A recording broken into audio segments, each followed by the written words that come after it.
What's going on, everybody? I wanted to make a video today showing you this cool new knife that I got. Check this out, guys. Wait a second. I heard serrated knives suck.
Welcome back, everybody, and I hope you enjoyed watching me using this knife and cutting up some different items with these serrations. I wanted to kind of test it out and just get a feel for how I like it and how much I don't. And I wanted to kind of make a video talking about serrations in general in knives and what our attitudes are, or maybe mine, towards them.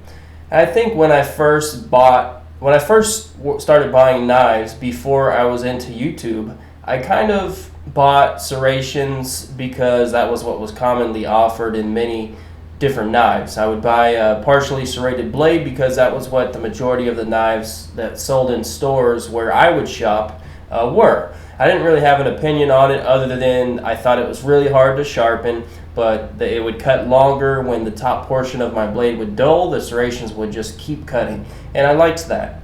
And I remember getting into watching YouTube videos and knife videos on YouTube, and I started to develop an attitude of I hate serrated knives, and matter of fact, I don't buy them at all anymore. If you take a look at a lot of my knives, they're straight edge because I like straight edges, and I found them easier to sharpen for me, and it was just commonly thought of based on what others' opinions are that straight edge knives are better. So, do serrated knives suck? No, I don't think that they do, and I hope you guys were able to pick up on my sarcasm. I think that serrated knives have are very useful for different purposes.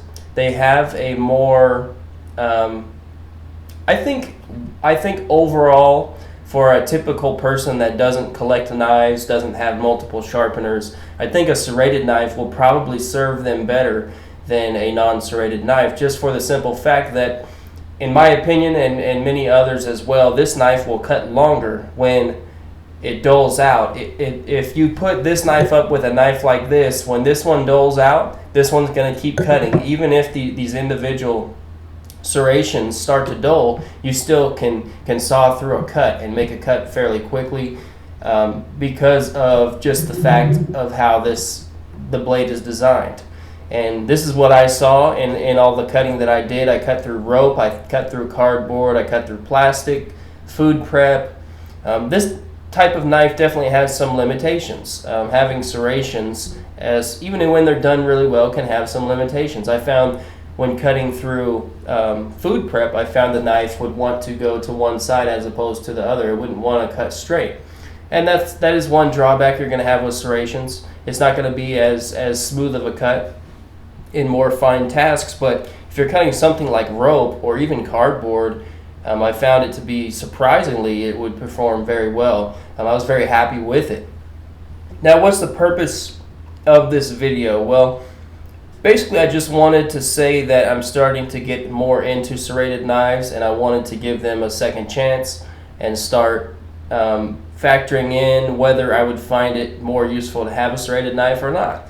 I've started carrying this one more, and my purpose for this knife is that I have been going on the water a lot more with my kayak and things like fishing and stuff like that. Not always in salt water, which is kind of what this knife is designed for with the H1 steel and the rust resistance, and also the blade design. But I wanted something that I don't really have to worry about as much. You know, if it gets wet, I can rinse it off and not have to worry about getting it completely dry immediately.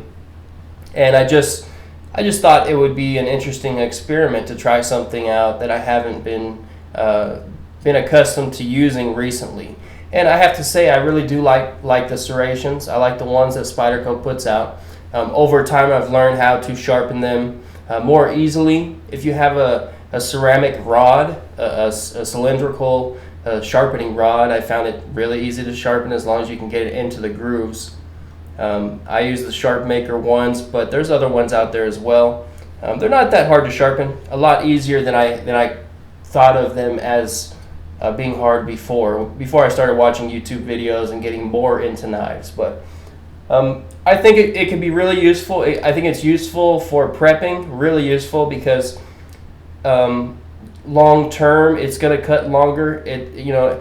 Most of the time when you're in maybe a survival situation, or you're most likely not going to be in a long-term one. So if you didn't have a sharpener available or a way to sharpen your knife, I think I would prefer something like this over a straight edge, because when this dulls, it's going to be harder to sharpen. When this dulls, it's still going to be able to cut through things.